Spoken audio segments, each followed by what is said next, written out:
خدا کے عظیم بابرکت اور جلالی نام میں آپ سب کی سلامتی ہو۔ ناظرین، آج کا جو ہمارا موضوع ہے وہ ہے ساؤل سے پالوس تک کا سفر۔ ساؤل کیسے مسیحی لوگوں کو مارتا تھا، ان کا قتل کرتا تھا، ان کو گھسیٹتا تھا، ان کو اذیت دیتا تھا، لیکن پھر وہی ساؤل خداوند یسوع مسیح کا پرچار کرنے لگا۔ آپ دیکھیں، اس سے پہلے بائبل مقدس میں استفنس نامی ایک راست باز، وہ بھی مسیح کی تعلیم دیتا تھا، وہ بھی لوگوں کو مسیح کا پرچار کرتا تھا، اور جب اس نے لوگوں کو کہا کہ میں میرے آقا یسوع مسیح کا چہرہ آسمان پر دیکھتا ہوں، تو وہاں پر لوگ اس پر ہنسنے لگے۔ کہتے ہیں کہ جب استفنس کو سنسار کر رہے تھے، اسے پتھر مار رہے تھے، اسے شہید کر رہے تھے، تو ساؤل پاس ہی تھا، اور استفنس کو سنسار کرنے میں ساؤل کی مرضی شامل تھی، لیکن استفنس نے آسمان پر دعا کی، اور جب وہ مر رہا تھا، شہید ہو رہا تھا مسیح کی خاطر، تو اس نے کہا اے خداوند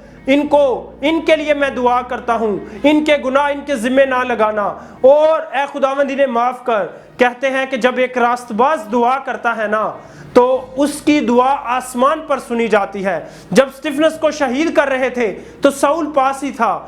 تو ہو سکتا ہے، کہتے ہیں کہ اسی وقت خداوند نے ساؤل کو چنا، اور ساؤل جب دمشق میں حکم نامہ لے کر مسیحی لوگوں کو ستانے کے لیے جا رہا تھا، تو راستے میں اس کی آنکھیں چلے گئیں، اور پھر خداوند کا عجب کام ہوا۔ وہ کہتے ہیں کہ ایک تماچے کی دیر ہے صاحب، تیری بادشاہی کیا اور اس کی فقیری کیا۔ جب مسیح یسوع چن لیتا ہے نا، تو وہ آپ کو روڑی سے اٹھا کر محلوں میں لے جاتا ہے، وہ آپ کے دشمنوں کو بھی آپ کا دوست بنا دیتا ہے۔ پھر ساؤل جو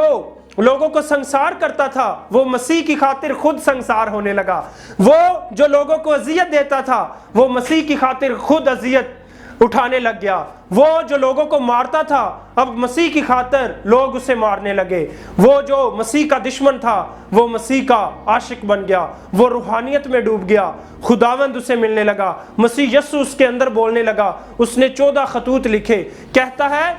پالوس رسول کہتا ہے کہ مجھ سے زیادہ کون فخر کر سکتا ہے، جس نے یہودی تعلیم حاصل کی، جس نے عبرانی تعلیم حاصل کی، جس نے توریت پرانے عہد نامے کا وہ PhD تھا اس وقت کا، لیکن وہ پالوس پھر جو ہے وہ کہتا ہے لیکن میں اب ایک ہی چیز پر فخر کرتا ہوں، وہ مسیح یسوع کی صلیب ہے اور اس کا نشان ہے۔ اب وہ خداوند یسوع مسیح کے پرچار کرنے میں، مسیح کی تعلیم پھیلانے میں سب سے زیادہ اگر ہاتھ ہے تو وہ بھی پالوس کا ہی ہے۔ 14 خطوط اس نے بائبل مقدس میں تحریر کیے، اس نے